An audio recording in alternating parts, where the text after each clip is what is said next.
どうもワールド3315です。今回ご紹介するのは、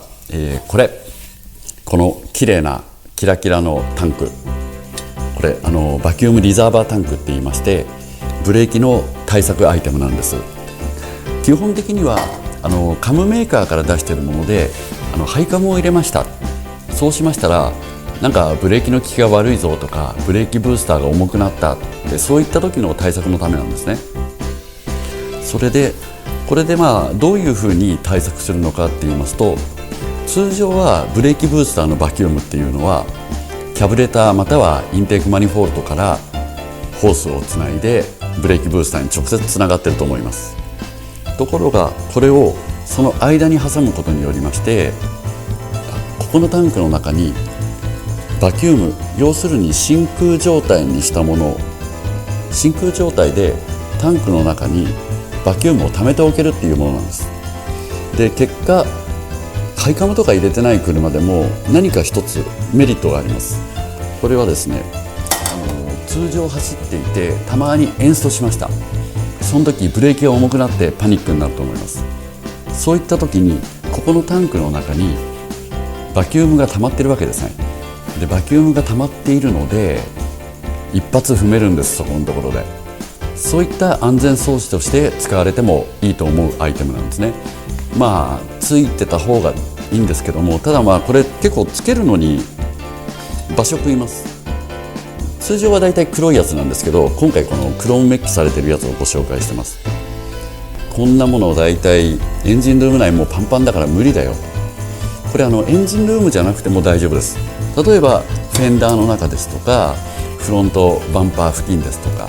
エンジンから近いところであれば大丈夫です。ある程度離しても問題はないです。ただトランクまで持ってっちゃったらば効くのかどうか分かんないので、それはやめた方がいいんではないかなと思います。まずは、このタンクどういった構造になっているのかって言いますと、ここですね、ここの黒い部分、ここがですねワンウェイバルブになってます。エンジンがバキュームを吸うことはできるんですけども、戻すことはできなくなります。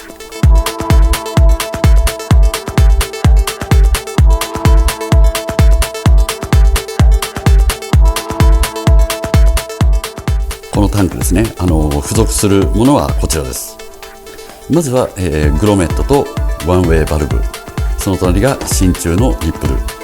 そして最後に、メクラですね。ここのメクラっていうのは8分の1インチになっておりまして、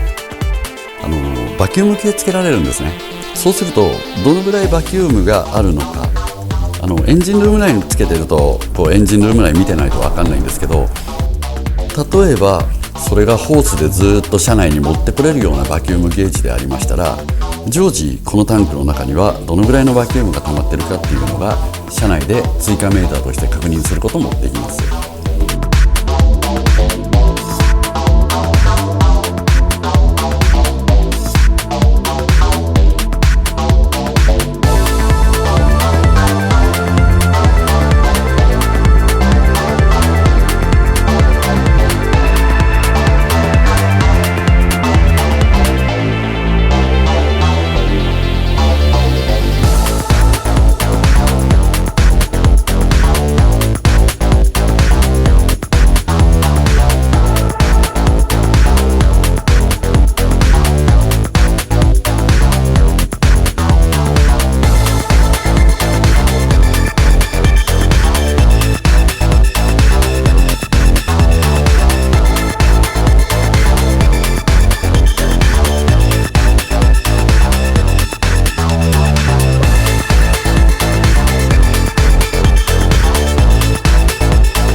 つなぎ方なんですけども、仕組みとしましてはここですね。これキャブレターのバキュームがこういうふうにあります。でこのキャブレターのバキュームまたはインテークマニフォールドのバキュームですね。それでここからここのワンウェイバルブ、ここにつながります。こうつながるんですね。それでこちらの真鍮のニップル、こっちの方がブレーキブースターの方にこうつながっています。ただそれだけです。あとはこれをどこにつけていくかっていうだけの問題ですね。ではちょっと早速取り付けてみたいと思います。